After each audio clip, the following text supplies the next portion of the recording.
Third और fourth chapter की शुरुआत करते हुए जिसका नाम है दिस स्वीट ऑनलाइन है डेटेड डिजास्टर।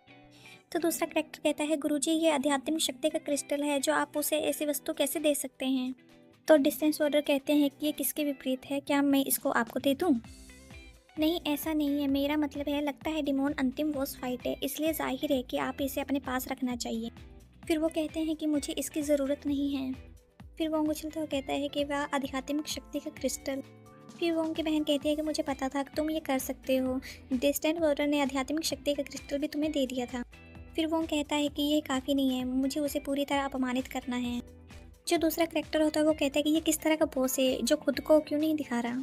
फिर डिस्टेंस वॉर्डर कहता है कि वह यहाँ पर है। फिर डिस्टेंस वॉर्डर ज़ोर से हवा में उछलता है और अपनी तलवार लेके आसमान की तरफ बढ़ता है। फिर वो कहता है कि ये छिपा हुआ बॉस है, डिस्टेंस वॉर्डर असली बॉस तुम्हारे पीछे। वो जैसे ही आगे बढ़ते हैं तो आसमान में बहुत तेज़ रोशनी हो जाती है। तेज़ रोशनी होने के बाद आसमान एकदम काला पड़ जाता है। फिर वो दूसरा करेक्टर कहता है क्या बॉस मर गया, क्या सब खत्म हो गया? फिर वो कहते हैं क्या क्या हम बस यूं ही जीत गए, मास्टर को अंतिम कौशल से यही उम्मीद थी, इतना नुकसान जो हुआ है। फिर वो कहता है कि क्या ये वाकई इतना आसान था? फिर आसमान से राक्षस की एंट्री होती है और वो कहता है कि मैं अभी जिंदा हूँ। फिर वो आगे आता है और अपनी शील्ड को एक्टिवेट करता है जिससे टीम रिस्टोर हो जाती है। फिर वो को कहते हैं कि चलो, वो कहता है कि मैं अभी कूल डाउन करूँ। फिर वो को कहते हैं कि ये एक वेल प्रेस है जो बहुत दुर्लभ होते हैं, इनकी शक्ति शून्य होने के बाद ये फिर से एक बार पुनर्जीवित हो सकते हैं। इनकी कमज़ोरी इनका सर पर मौजूद एक क्रिस्टल पर होती है। फिर वो कहता है कि मुझे पता है। फिर वो सोचता है कि मैं उसके लिए इतना सपोर्ट रोल क्यों निभा रहा हूँ, मुझे बस इसको मौका का फ़ायदा उठाकर उसको बुरी तरह पीट देना चाहिए क्योंकि उसने मेरी बेइज्जती की थी। फिर डिस्टेंस वॉर्डर जैसे ही तलवार आगे बढ़ाकर उसको मारता है तो उसके माथे के बीच में जैसे वो मारता है तो उसकी रोशनी निकलने लगती है जिससे राक्षस चिल्लाता है। फिर इसके साथ ही छिपे हुए डिमोन को साफ कर दिया गया। फिर वो दोनों वोंग से माफ़ी मांगने लगते हैं कि मुझे माफ़ कर दो बॉस, हमसे गलती हो गई।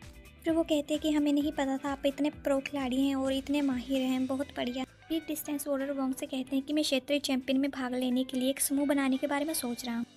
फिर वो कहते हैं कि हमें एक हीलर की कमी है। फिर वो सोचता है कि अब इतने सख्त भी नहीं है ना डिस्टेंस वॉर्डर। फिर वो कहता है कि मैं आपके एक नियुक्त हीलर हो सकता हूँ लेकिन आपने मेरे उपकरण देख लिए हैं।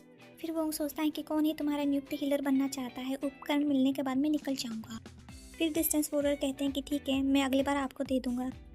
फिर वो कहता है कि मुझे घटिया सामान पसंद नहीं है इसलिए कंजूसी मत। फिर वो दोनों बात करते कि अगर इस नए खाते में उपकरण ही ना होते तो कौन जानता, हमारी भूमिका शायद उल्टी ही होती।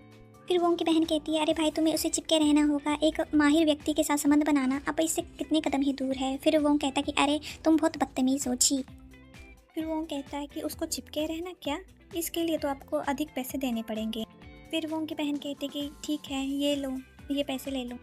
फिर वो कहता है कि लेन देन पूरा हुआ, पर वो उनकी बहन रोने लगती है और वो कहती है कि मैंने तो ये स्कर्ट खरीदने के लिए पैसे बचा रखे थे। फिर वो कहता है कि मैं लाइव स्ट्रीमिंग करने जा रहा हूँ, मुझे परेशान मत करना। फिर वो भागता भागता मॉल के सामने आकर कहता है कि कमर दर्द बहुत तकलीफ़ हो रही है, बस से आने में ही मुझे 2 घंटा लग गया। फिर वो कहता है कि अरे डार्क सर्कल कैसे दूर करूँ। फिर वो कहता है कि ये सब बैगबी की वजह से जिसने मुझे समय निकाल कर 2 रात बजे तक स्ट्रीम लाइव रखने पे मजबूर किया। फिर वो सोचता है कि मुझे अपना रूप अच्छे से छिपाना होगा, नहीं तो मेरे फैंस मुझे पहचान लें। फिर वो कहता है कि अरे 9:30 हो गए, मुझे देरी हो जाएगी। फिर वो वहाँ से भागने लगता है। फिर अचानक से खांसी की आवाज़ आती है तो दोनों भागते भागते एक दूसरे के सामने आते। फिर दोनों एक दूसरे के पास से गुजर जाते हैं पर कोई एक दूसरे को पहचानता नहीं। फिर वो भागते भागते रुक जाता है और कहता है कि आखिरकार मुझे पॉडकास्ट रूम मिल ही गया। फिर वो पढ़ता है कि ये सिर्फ लेजेंड्स के लिए ग्रेम ब्रोशर है और वो कहता है कि बस आखिरी वाला मेरा है। फिर को वोंग के आगे से आकर वो ब्रोशर उठा लेता है। फिर वोंग देखने लगता है तो वो कहता है कि ओ सॉरी बट ये मेरा है।